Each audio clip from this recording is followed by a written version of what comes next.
The thing I'm most curious about is trying to understand what the human experience is. No one really knows what's going on. Nobody really knows what's going on. But there are some voices which will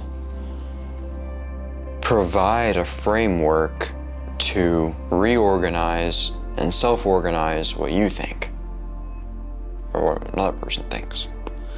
And that's the danger of fluency and intelligence, is that you can make things sound in such a way, such a convincing way, that people get lost and then lose everything in subscription to that belief. There's many things that you will never be able to understand. So sometimes you have to act as if to change your understanding. It takes leaps of faith to understand. It takes, to really challenge your preconceptions about life, or about, your own suffering, or about, really about anything. You should try to challenge what you think about things. And what that means is giving yourself the ability to bring in what you don't believe and try to believe it. Act as if, and see the world through that view. And then go, maybe I wasn't so sure. Or maybe now I'm not so sure about what I believed about something. Perhaps it's someone who, just hates another person. Like, has all of this anger for another person, right? And then it takes really stepping back and then stepping into their shoes. Taking the third person perspective and then taking another step, which is going into their perspective, this other person, and saying, well, if I really think about it, I can't blame this person for everything that they did to me. And I don't exactly blame myself for feeling the way that I do, but now I don't have so much anger for this person. And that makes, my complications pretty much dissolve. There's not total free will in many of these situations when it comes to what you believe. Oftentimes you believe what you want to feel in reality. So I'd say people should step back and really think about why they believe what they believe. The fact that there's a religious narrative that emerges continually throughout cultures, to me is a sort of index or an indicator that there is some sort of deeply true narrative about human psychology or about truth itself. That there's reasons why things like courage and bravery and heroism emerge as the leading traits of society, or things like compassion, genuine compassion. There's reasons why they emerge as, say, like leading or fundamentally good principles. In the architecture of narrative itself, there is the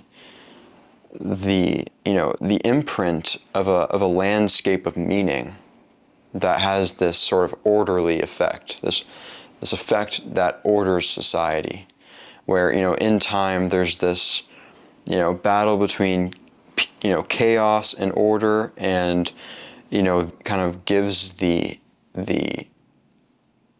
space or the possibility for the truly beneficial concepts to emerge. And I think that that's why many people find faith in their religion, is because it's so old, and they act as sort of a unifying glue to society. I think there's something about that which is right, that we oftentimes forget to acknowledge and praise.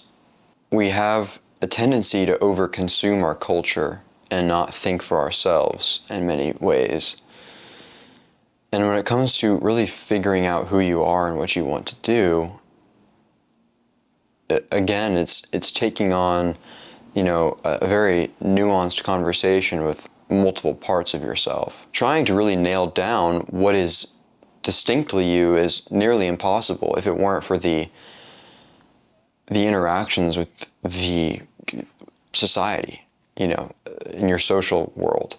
And you got to say, man, they're really into this and this just isn't clicking for me. It seems like I have this thing that just doesn't fit with this group or this culture. And that's when it's important to pick your sacrifice, to use the words Jordan Peterson, and say, look, I want to go into this, but I might not want to lose some of this. Or maybe I will drop everything here so that I can lean into this really hard. What's real will last against pressure. I mean, if you think that you are super committed to this, well then you should be able to engage in many other things. It should last. There's gonna be times where someone authentically fits into a group. So you want to make the distinction of when someone, is fitting with a group authentically, or when someone is using the group identification to self-identify in a way that's not authentic. There's a bifurcation there, which is what I think you're getting at. And to address the case where someone is using the group dynamics to self-identify when it perhaps isn't the best fit, oftentimes they don't know who they would be if they were authentic. And that's, again, a scary thing. That's going to be the fear of isolation holding them back and the fear of the unknown holding them back. So my advice is to not try to figure out who you are, but instead use the kind of voice, the sort of inner voice that will make decisions for you, and have some trust in that inner voice. And when opportunities arise, don't let the fear of isolation stop you from the adventure of finding out who you really are. Being really honest is nice. It's so much better to just live with honesty, and authenticity. It's so much better. Yeah. I used to be one who was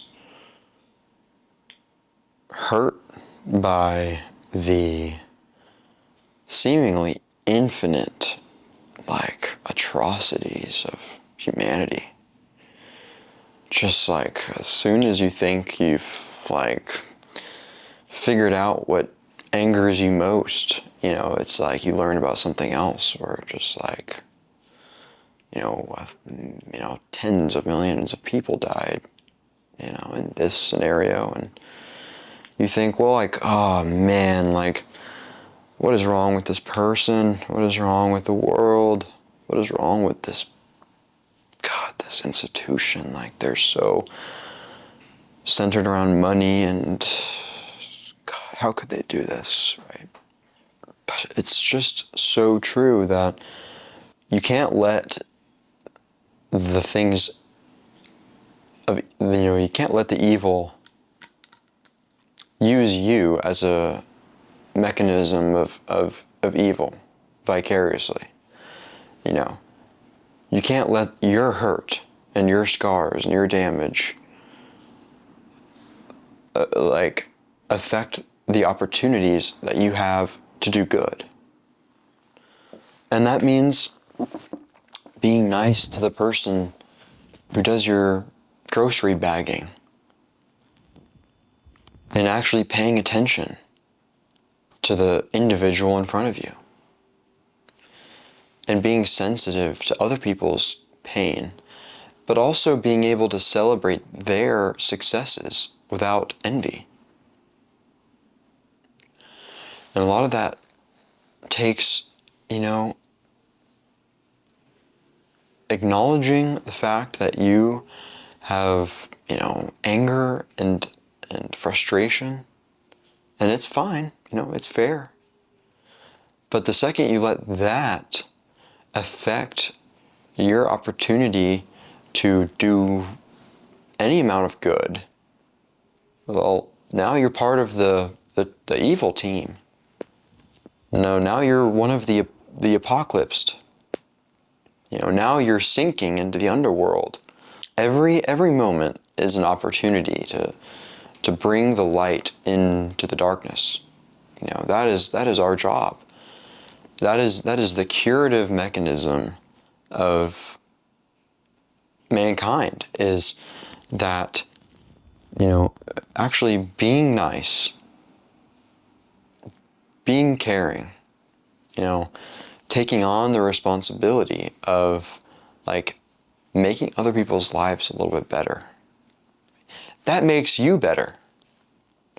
And it makes sense that it's that way. Because you can just drown in the anger and despair and depression and fear. You can just subsume yourself in that. I think that the answer in the modern age of confusion and identity politics and, parties which are intensive on,